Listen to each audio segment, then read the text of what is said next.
In this video, I discuss how I'm going to make myself a millionaire by the time I'm 32.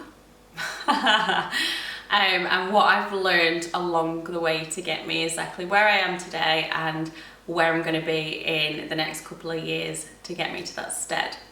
Now, during this video, I will talk about a number of things of what I've done and what I plan to do going forward to get me in that position. So from my very first day at work, obviously I got to see the recession. It made me work a little bit harder, but it didn't teach me much about money and finances. A lot of it I had to learn and wing along the way and learn from my mistakes. Now, the whole reason why I want to do these videos is to hopefully break that cycle. Now, one of the things and one of the main reasons, again, what made me think about doing this is I am a financial advisor. I do run my own companies as director, and there are a number of things that I've done for myself and also mainly my clients. I'm breaking the cycle with my little boy. I want to teach my younger age where I feel like the schools may be failing in a certain industry, i.e. money management, credit scoring, and it all comes under my natural job. There are videos I have done to help parents change and break money habits, just like I am with my little boy. And you can actually look at my other videos. You can follow me on social media platforms and also subscribe to this YouTube channel where you'll be able to see more content in your money management, business, mindset, mentoring. So also, first of all, I'm going to talk about my all-weather portfolio. So it's about making passive income on autopilot. So for example, I may need to invest a little bit of time just to get them up and going, get them started. But then I want them to be left at the side and they're still going to make income for me. Where I have my everyday daily job, I'm going to work 9 to 5, say for example, like most people, and we come back with a salary. Now, with these passive income streams, they are making me money in the background. As long as I stay within my means and I don't go overspending because I've made an extra income, I've made an asset. So what I then want that asset to do is I want that asset to make that extra income, build up in an account. That income from the asset I'm going to put into another asset, which then makes that snowball effect. And that is how I plan to do it. I never had that money in the first place. I'm not going to rely on that money now. And that money is going to keep turning more money for me to put into other assets.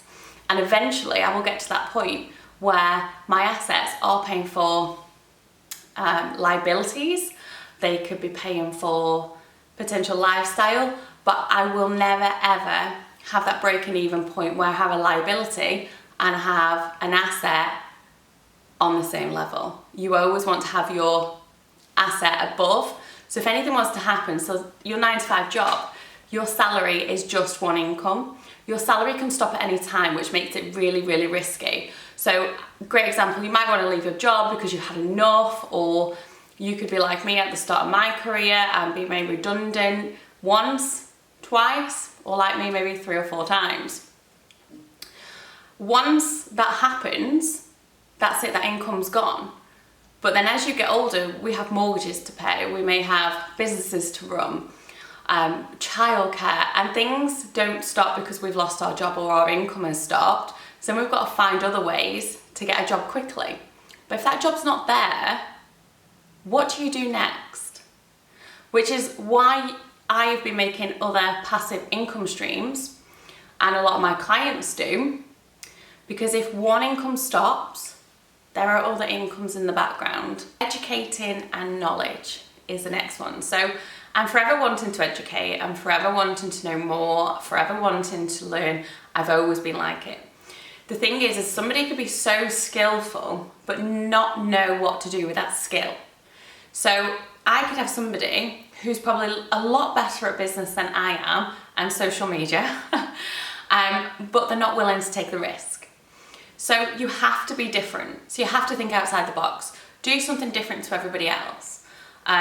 If you generally have, for me, if somebody tells me I can't do something, I've always wanted to prove them wrong. And to this day, touch wood, I have proved them wrong. If anything, I actually get more drive of somebody saying to me, you can't do that. Funny enough, when I started my business, one of my first businesses, I had this idea that it was a mortgage brokerage, and I had this idea I wanted to go old school colours, which is navy and gold, and I wanted it to be modern. I had about 5 different graphic designers turn around and say to me, you can't mix both, it's not going to look right, Christy, you cannot do it. So the more people that kept telling me that, I was like, I'm going to have this, I'm going to do this. Now the first hurdle was the gold was mustard yellow, and in graphic design it just doesn't work. And then secondly, you can't add both of them together because it doesn't look right. I made it work, and it was the fact that I didn't allow somebody to tell me that because it's never happened before or they've struggled before, I can't do that. Well, actually, yes, I can. So for me, I've always had that little bit of fieriness where I always want to prove people wrong. So it's, instead of just accepting that no is a no, it's going out of your comfort zone and proving that actually that no is a yes, and I'm going to make it work, and I'm going to be determined to do what I need to do to get what I actually want to get, to then bring me to the next step. Because then if that didn't happen, I would probably have to sack the name off, I would have had to sack the whole logo off, and then I would have had to start from scratch, and who knows where it'll be today. Where for me, the branding hit right for those reasons alone, because you see old school colours, you then see the modern twist in it.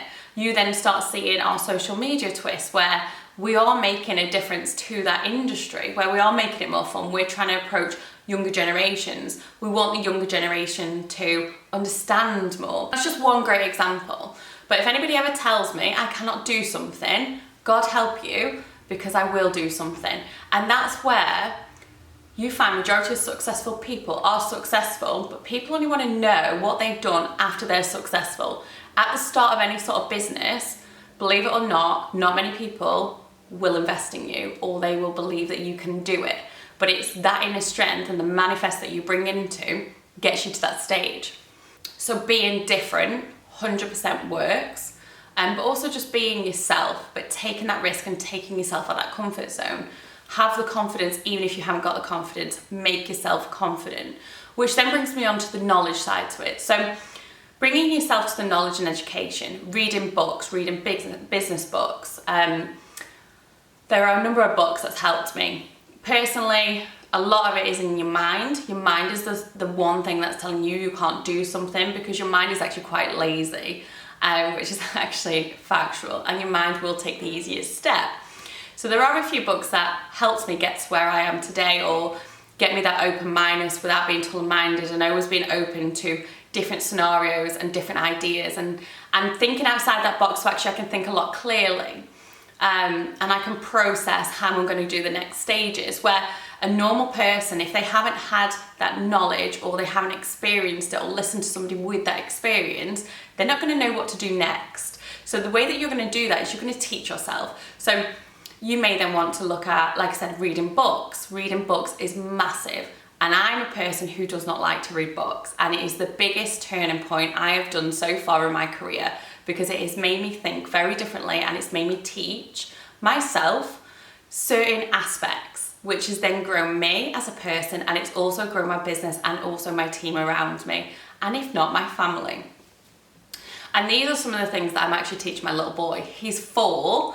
And trust me, he's going to be 100 times better person than what I am, because I was very late in life and learnt this stuff by myself, where if my parents had known this, they would have taught me. And then if they had taught me, I probably would have been a lot further in my career, and maybe a millionaire by 20, not 32. And then I wouldn't have wasted so much time trying to learn.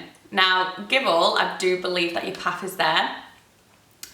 So the second point is then experiences. So experiences, it's fine to fail, which is another thing. Go outside your comfort zone, because a lot of people don't go out their comfort zone because they're scared of failure.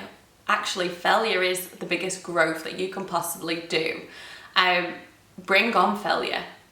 You know, I've started my business, you know, we got a big mortgage, we had no income, obviously my partner's income, but we had to run the house off 2 incomes, which is obviously where this passive income has then come into hand. But let's just take away that passive income.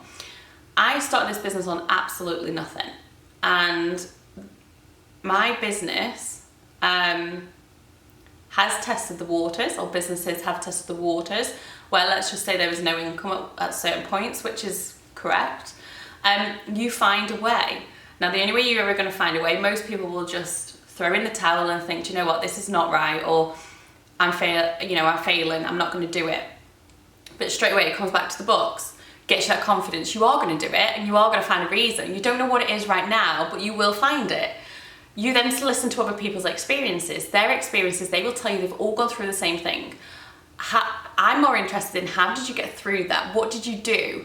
Okay, it might not be relevant to me and my business. It's the thought process of what they've gone through, the ideas of what they've done, or where they've really, really dug deep. So most people would have packed in and thrown the towel in at that stage, where actually the people who are successful and they have got to this point don't quit.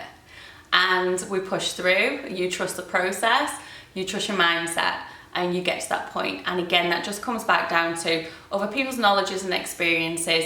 I've then grown my knowledge, so then I'm forever growing and I'm always coming up with different ideas. That failure will happen. This might fail me, but this failure has a backup plan. I wanted to educate the world. I wanted to make sure I educate and try and make a change in the financial industry or business industry or whatever industry wants to sit back and actually watch these videos. But be or end all, if this fails, I've learned from it. I've given it a go.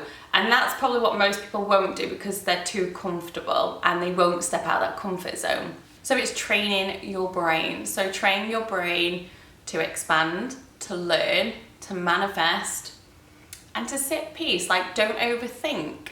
And again, all these really do come down to the simple factors of knowledge, networking, and reading books. The next one will be utilising people's strengths. So at the beginning of the business journey, I spent a lot of time doing everything myself. I was overworking, I wasn't getting the capacity, nothing wasn't growing. So what I did learn is by spending a bit of money and taking on an extra staff that might have cost me, say, £21,000, that took a load of work off me. Now, in hindsight, the maths behind it was, how do I make up that £21,000 plus more? And then how do they make up that money that I've cost them? And that's where the growth then comes in.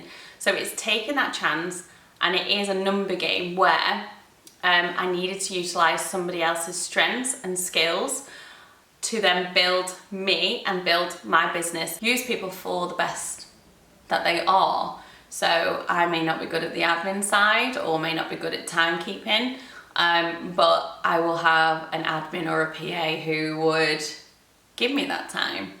And how much time does that then make me? Where if I'm spending half the week chasing lenders or chasing business deals or chasing whatever I need to chase, I'm then out of the business for making money half of that week. So by taking on somebody else for that half the week or even for the full week, because obviously that's then going to make a snowball effect, they are then worth that to me, and their skill is worth that to me because they are better at it. They're probably more faster, they're probably more efficient, and they will get me the answers that I need a lot quicker rather than me going away and trying to find them and wasting more time again. So by using their different skills and investing in people who have those skills, that is probably the best thing for them.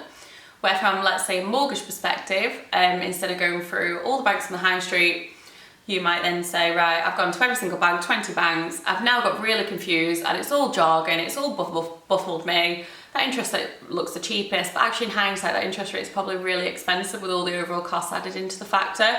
Where if they'd just gone to a mortgage broker or my clients came to me, I simplify that and I give them one deal. This is the best deal for you in your situation, your circumstances. They'd come to me for my skill. And my skills save them so much time and a lot of money. The next one will be to live below my means. So even though I'm bringing in the effects, the snowball effect, and hypothetically, let's just say that doubled my income, because I've doubled my income, it doesn't mean I'm spending that double the income. So I'm going to task myself to save that extra or reinvest it into the business or reinvest it into other passive incomes. I want to live below my means. So even if I earn more income, I want to be able to put that income into something else. So let's take, for example, I earn an extra £10,000. That extra £10,000 I don't want to be spending on upgrading my car or buying a new bag or clothes or whatever else that a lot of us want to spend on materialistic things. That isn't going to make us any more money, and that isn't going to put us in a better stead. So that extra income I want to be saying into my savings account that then eventually builds into maybe another passive income, so a property for example, an investment, something that's going to generate more than what it's actually worth and make it work on autopilot in the background. Might mean that I have to say no to a girl's holiday, or I might not be able to do a family holiday that I want to and go for a cheaper holiday. It doesn't really matter. Like, that is a sacrifice that I'm willing to take because I know that short-term sacrifice is actually going to make a long-term benefit. The whole point of this journey is to make sure that I am financially free so I can give the best for me, my team, my business, and mainly my family. And that's no saying that I want to wake up in 10 years time and literally live like a millionaire eating gold leaves. That is not the point of this video. It is to enjoy life to its full capacity and not need to worry about the things that I've grown up to worry about. There is somebody that I spoke to not so long ago, and I remember questioning, they own multi-million pound properties, and I remember asking the question, why do you still work? Because if you're a millionaire, why do you still work? And that's because as their lifestyle has increased and their income has increased, their lifestyle has increased. They've got a bigger house, they've got nicer cars, probably cars worth more than my own house. And as they've grown, they're actually more scared to lose everything, and they are more scared to stop working, which is a trait that most people tend to have. They get more scared the more that they work up the ladder, or the more that they earn, or the bigger the house gets, or the car. And to me, that is financially free, is being broken away from that. I don't want to be working because I have to work. For me, working is to enjoy life and enjoy what I love best, which is exactly where I am now. Next one is holding on to things. So holding on to things that really don't matter. So let's just say, for example, you went and bought your family home. If I said to you, your family home is worth £200,000, but if you went and sold your family home for £200,000, and then you went and bought two other houses for £100,000 each, so you're still spending that £200,000, you now live in one house that's £100,000, and your expenditure is a lot less, which gives you a little bit more freedom. But that other property that's now £100,000 is now bringing you in a rental income of, say, £500 a month. That then puts you in a better stead. And that to me then is making your money work, and it's not allowing your money to control you. So letting things go. So if I had the opportunity, or I do come across an opportunity that would be the case, I'm going to take that opportunity, because I might have to take a backfall, as in downsize, to upsize as such in assets and income. But I'm willing to do that, where most people work so hard for a family home that they will do anything to keep that family home. Now, I'm willing, and I have done, and I will do it again, to take a step back and quite happily let go of things that don't really mean much to me. You know, my family home brings up my little boy, but it's only bricks. Ego. Don't let your ego control your decisions. So it kind of goes along with letting go of materialistic things, because that's all that is ego. I want to have the best this, I want to have the new bag, I want to have this, which is, you know, no disrespect to influencers, Instagram people or whoever else, they all get gifted very nice things, or they have the new bag, or they have this, or they have that, which the younger generation get caught up in, which is very sad, because it comes down to the marketing. We get marketed that we have to have this, or we're going to be cool, or life is going to be better because of this. But again, that's ego with materialistic things. And if you were to let go and not buy that £2,000 bag or £500 pair of blonde trainers or whatever they are, and you were to invest it into something else, you could then go and buy 10 pairs of those trainers because you've made a load of assets from it. Where originally you bought that from your salary, and you're now £500 down. But if you go and put it into an investment, you put it into an asset, that asset's then going to generate you more income. You build it to a certain stage that actually those trainers that you've now gone and bought for the same time, it's now snowballed and you've not needed to get out of bed to buy them. You've not needed to go and take them out your normal work salary. That's the difference, is your ego living below your means and not holding on to materialistic things or thinking this materialistic things is going to change my life, it's going to make me cool, it's going to make my life a lot better. It's not. It really isn't. Or smart with what you do. You're only going to get smarter if you educate yourself.